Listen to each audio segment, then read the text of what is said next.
Since the departure of Sir Alex Ferguson, Manchester United has signed several players. Talk about players like Angel Di Maria from Real Madrid under Luis van Gaal. We had players like Henrik Mkhitaryan. We had Alexis Sanchez. We had players like Radamel Falcao. We had Zlatan Ibrahimovic. Talk about the current generation of Bruno Fernandes. Name them. But for me, of all signings we've made post Sir Alex Ferguson, one has stood out and has, for me, been the most impactful signing post Sir Alex Ferguson. Welcome to the Hotspot. In this edition, I'm telling you why I think that man, Casemiro, was the best signing for Manchester United post Sir Alex Ferguson. Here is why. Now, my last video, I was telling you about the flops that we've seen under Eric Ten Hag, and obviously, I'm not surprised that many of you are not happy about some of them because of you spoke about time, why I mentioned players who have been there for months, like Amrabat and whoever.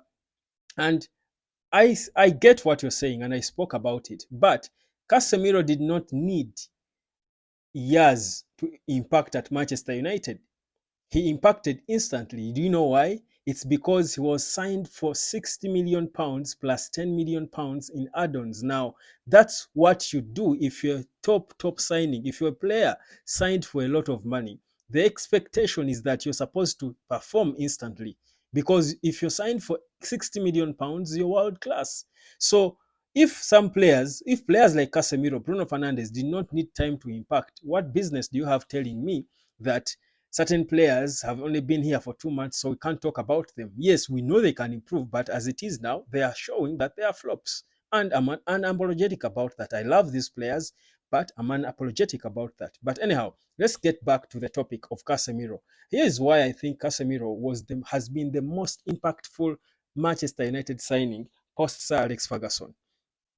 Recall the games that Casemiro did not play last season. I remember he got a red card, I think, against Crystal Palace in some game. He was, by the way, the only player last season who got 2 red cards and the only Manchester United player to get a red card. He was that busy. He was all over the place. But Casemiro played in the Premier League last season. He played 28 games. He scored 4 goals and assisted 3 times. That's Casemiro last season. Anthony Dos Santos played 3 games less, that is 25 games. Anthony scored a paltry mere 4 goals for Manchester United and assisted twice. So that's 6 goal contributions. He played 3 games less than Casemiro. Casemiro played 28. He had as many.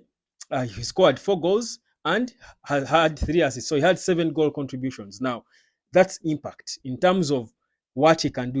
No wonder Eric Ten Hag, his boss, was able in January. If you remember, in January, Ten Hag came and was waxing lyric about Casemiro. This is what he said about him.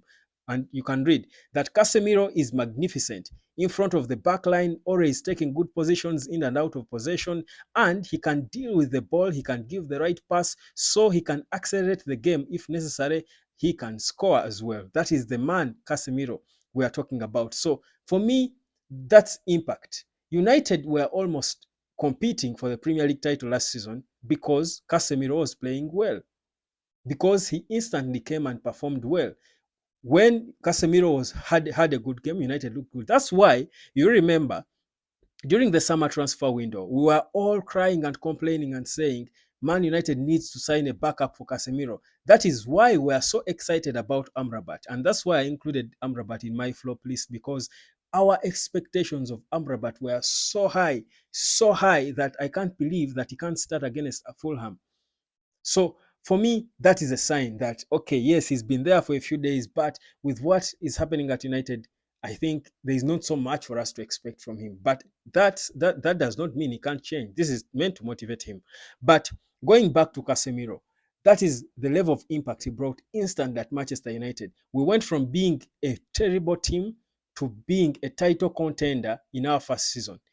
In fact, the reason why people thought this season we are going to compete for the title is because of how Casemiro made us look good, because of his solid performances in the middle. He can score goals, he can do everything like I described in that statement from Eric Ten Hag, the boss. So The biggest problem at United now, and if you can all agree, you might pretend, yes, we can call for the head of Eric Ten Hag, we can talk about Marcus Rashford, we can talk about all these players, and we have every right to. But the really biggest reason why we're suffering as United now is because Casemiro is not playing at the level he was playing last season. Our biggest problem is in the middle, and it is in that Casemiro position where we start shaking and leaking, because many times he will be caught out of position. Why? Because he's trying to be involved with other departments that are not functioning, but also he's not as fit as he was. I mean, the guy is aging. You don't expect him to be running the way he was running last season. So all that is becoming a problem, and that's why our midfield is so suspect, because the best midfielder for last season is not performing. And that is again why, for me, one of the reasons I have got a lot of hope in Kobe Maino is because I think he can do what Prime Casemiro would do. He's hungrier, he's younger, he's only 18. I think if he comes of age and is trusted to play games in that role, Kobe Maino is going to make United tick again. He is the solution to Manchester United's biggest problems right now. That number 6 position, that deep holding midfielder, central defensive midfielder, that's the problem. The Casemiro position, if Casemiro was playing the level he was playing at last season, I will tell you Man United would be number 1 position right now. He would be, because the new signings that Eric Ten Hag made actually sort of improved Manchester United. We have a better and improved squad from what we had last season. But the big problem is that our big man, Casemiro, is not performing, and there is no replacement for him. Amrabat has failed. Scott McTominay can't. No one can do what he does. The only potential we see is the young boy Kobe Maino. And when he ticks and he plays right, everyone else is going to look good, and Manchester United is going to look good. I will tell you, Casemiro, we shouldn't have any expectations in him now. His best was from last season. Unfortunately for us, he's going to be a one-trick pony. Do we blame him? No. He was signed for 70 million pounds. He held us instantly, but he's aging. He is not growing any younger. So for me, I can't even blame him. I would credit him. He signed a long contract, I think 4 years, with an option of extending by a year or two or thereabout. But I will not care about the other years. What I care about is that he gave us a very good first year, made us look like a title contending team. And unfortunately, injuries have now started. He now has a hamstring injury. And trust you me, these ones never stop. When you're 30 and above, when you start having those injuries, they never stop. So don't expect a lot in terms of Casemiro returning and playing at that level. He won't give us that level again. Our hope now is in Kobe Maino. But for me, in this video, I wanted to emphasize and reiterate the fact that Eric Ten Hag gave us our best signing for Sir Alex Ferguson in Casemiro. It's only unfortunate that he has been a short-lived one-season wonder.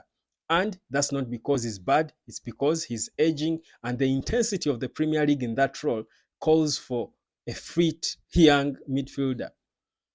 By the way, all the best clubs in the Premier League, you can think about them. The reason why holding central defensive midfielders right now are the most expensive players in football is because they are very rare, and yet they are so important. You saw Manchester City with, of course, now they have Rodri. When he's not there, we see how they struggle.